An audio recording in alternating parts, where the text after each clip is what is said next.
चावल बांग्लादेश को तब तक न दिया जाए जब तक बांग्लादेश को अपनी गलती का एहसास न हो जाए। वो पहले गलती माने, पहले सरकार वहां की ये डिसाइड करे कि हिंदुओं की सुरक्षा है कि नहीं, और अगर सुरक्षित नहीं कर सकती तो बांग्लादेश के वर्तमान सरकार को चाहिए कि हिंदुओं के लिए बांग्लादेश में एक अलग देश बना कर दे। इलेक्शन के 20 दिन होते हैं, 20 दिन में आप जो करना है करो, लेकिन बाकी के जो 345 दिन है वो आप हिंदू बन के रहो, वो आप सनातनी बन के रहो। इससे पहले जो सरकार थी उन्होंने 10-11 करोड़ वक्फ बोर्ड को दिए, तो सनातन बोर्ड बना के उनको क्यों नहीं दे सकते आप 25 करोड़? सरकार तो वो हिंदूवादी थी। सरकारी सिस्टम में जो पढ़ाई का सिस्टम है, एजुकेशन सिस्टम है, उसमें रामायण और गीता कंपलसरी होनी चाहिए। कोर्ट में गीता की कसम खिला सकते हैं पर स्कूल में बच्चों को गीता नहीं पढ़ा सकते। ये कितना बड़ा दुर्भाग्य। कहीं स्कूल भी तो धर्म परिवर्तन कराने का अड्डा नहीं बन गए। जहाँ जहाँ ये लाडली बहना योजना चल रही है, जो फ्री टैक्स का पैसा जो जनता में बांट रहे हैं, मैं उनसे निवेदन करूंगा बांग्लादेश की एक भी स्त्री को इसका धन नहीं मिलना चाहिए। और आप सबको पुनः कहना चाहते हैं क्रिश्चियन मूवी बननी चाहिए। जामा मस्जिद सीढ़ी जो आगरा में है, वहां से केशव देव जी की छवि आनी चाहिए।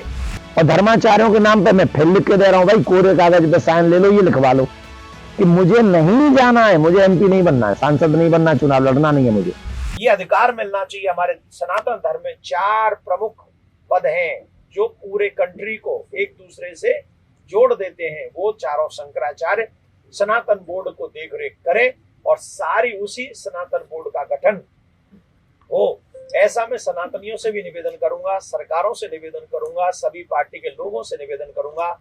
और मराठा में इस समय जितने भी महाराष्ट्र में हैं लोग, उन मराठियों से भी हम निवेदन करेंगे इसी कार्य की सिद्धि के लिए 27 जनवरी को कुंभ में सनातन धर्म संसद होने जा रही है, 16 नवंबर दिल्ली की तरह।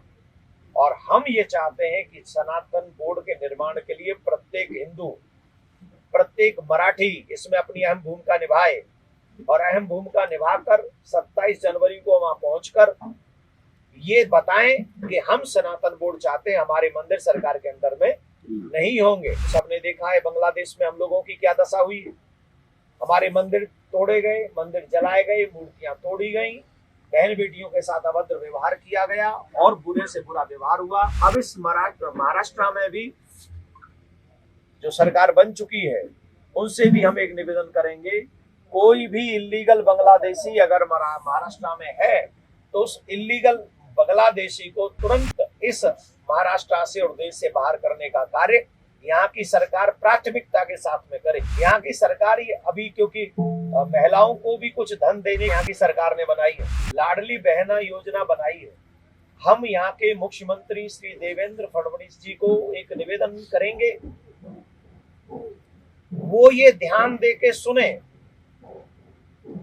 कि आप जो लाडली योजना चला रहे हैं वो कहीं बांग्लादेश से आई हुई उन बहनाओं को न मिल जाए जिन बहनाओं के भैयाओं ने हिंदुओं का कत्लेआम बांग्लादेश में किया है। एक भी लाडली बहना बांग्लादेशी नहीं होनी चाहिए। जहां जहां ये लाडली बहना योजना चल रही है, जो फ्री टैक्स का पैसा जो जनता में बांट रहे हैं, मैं उनसे निवेदन करूंगा बांग्लादेश की एक भी स्त्री को इसका धन नहीं मिलना चाहिए। और ये टैक्स का पैसा है जिसमें हिंदू सबसे ज्यादा टैक्स भरता है, सनातनी सबसे ज्यादा टैक्स भरता है, उस पैसे का सदुपयोग होना चाहिए, दुरुपयोग नहीं। जो इस देश के साथ गद्दारी कर रहे हैं, हमारे धर्म को मिटाने का षड्यंत्र कर रहे हैं, उस व्यक्ति को, उन लोगों को एन प्रकारेण किसी भी प्रकार से इस धन को नहीं दिया जा सकता। ये हम आप सब लोगों के माध्यम से निवेदन करना चाहते थे और आप सबको पुनः कहना चाहते हैं क्रिश्चियन मूवी बननी चाहिए। जामा मस्जिद सीढ़ी जो आगरा में है, वहां से केशव देव जी की छवि आनी चाहिए। जो हिंदू, जो सनातनी ईमानदारी से चाहते हैं, बढ़ चढ़कर कुंभ में 17 सेक्टर शांति सेवा शिविर 27 जनवरी धर्म संसद में इन्वॉल्व हो। और जो हमने सनातन बोर्ड के गठन के लिए नंबर दे रखे हैं, उस नंबरों पर मिस कॉल करें। एक बार नंबर बोल देता हूं, 9927300037। टन चावल बांग्लादेश को तब तक न दिया जाए जब तक बांग्लादेश को अपनी गलती का एहसास न हो जाए। वो पहले गलती माने कि हाँ हिंदुओं के साथ यहाँ बुरा हुआ है और सरकार उसकी जिम्मेदार है और हम इस गलती को मानते हैं, तो उसको फिर, क्योंकि हम लोग तो भारतीय हैं ना, हम तो फिर भी दया कर देंगे, पर वो दया करके खा पी के फिर हमारे ही लोगों को मारेंगे। तो मैं ये निवेदन करूंगा, वो सरकार का डिसीजन है, मैं तो कोई सरकार का मेंबर नहीं हूं, तो वो तो सरकार ही करेगी, जो करेगी सोच समझ के ही करेगी। पर मेरे अगर कोई विचार मानेगा, विचार सुनेगा या विचार जानना चाहेगा, तो मैं कहूंगा उसे एक भी टन चावल भेजने की आवश्यकता नहीं। पहले सरकार वहां की ये डिसाइड करे कि हिंदुओं की सुरक्षा है कि नहीं, और अगर सुरक्षित नहीं कर सकती तो बांग्लादेश के वर्तमान सरकार को चाहिए कि हिंदुओं के लिए बांग्लादेश में एक अलग देश बनाकर दे और उन हिंदुओं की बहन बेटियों की सुरक्षा हो, इस बात की गारंटी भरे। तो फिर मोदी जी तो और हमारे भारत के सभी सनातनी दयालु हैं, वो 50,000 टन मांग रहे हैं, हम भारत सरकार से कहेंगे उन्हें 1,00,000 टन भेजो, लेकिन उससे पहले हिंदुओं की सुरक्षा और हिंदुओं के लिए वहां देश की डिमांड करो कि हिंदू राष्ट्र वहां सबसे पहला राष्ट्र बने, जिससे हमारे हिंदू सब सुरक्षित हो। पार्टियों में बटे हुए हैं, वो एक काम करें, इलेक्शन के 20 दिन होते हैं, 20 दिन में आप जो करना है करो, लेकिन बाकी के जो 345 दिन है वो आप हिंदू बन के रहो, वो आप सनातनी बन के रहो। इलेक्शन के समय आपको वोट चाहिए, कुर्सी चाहिए, सब ले लो जो जिसको मिले, लेकिन उसके बाद जो 345 दिन है वो आप ईमानदारी से सनातनी बनो और सनातन के प्रोग्रेस के लिए काम करो, और जो कुर्सियों पे बैठ जाएं उनको हिंदुओं के हित का काम करना चाहिए। हिंदुओं के हित का काम, अभी मैंने सुना पहले, इससे पहले जो सरकार थी उन्होंने 10-11 करोड़ वक्फ बोर्ड को दिए, तो सनातन बोर्ड बना के उनको क्यों नहीं दे सकते आप 25 करोड़? सरकार तो वो हिंदूवादी थी भाई। शिंदे साहब क्या कहते हैं, हम हिंदूवादी यही कहते हैं ना।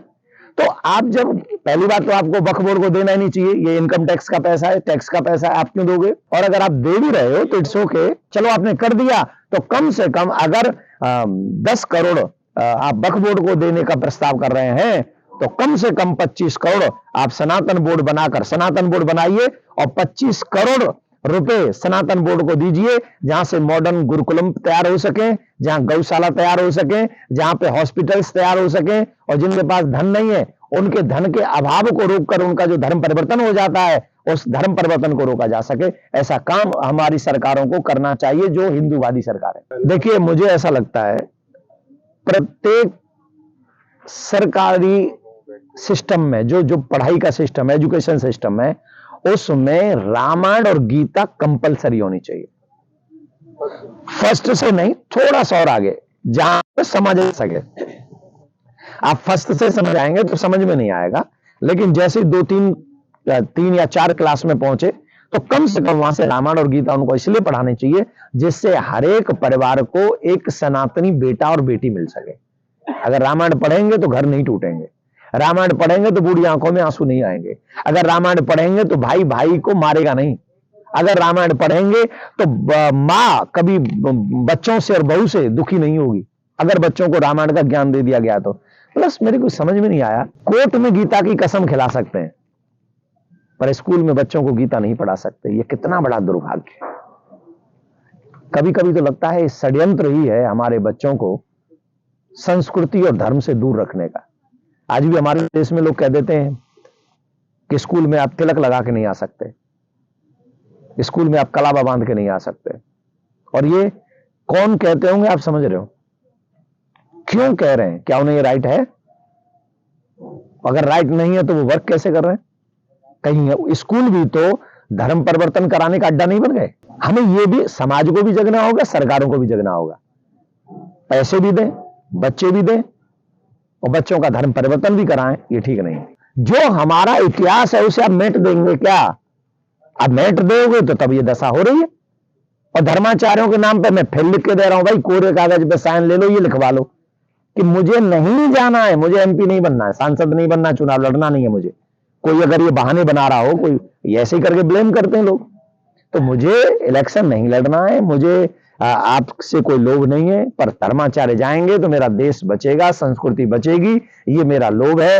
अगर इस लोभ में भी आपको कुछ बुरा दिख रहा है तो उसके लिए मैं सॉरी बोलता हूं।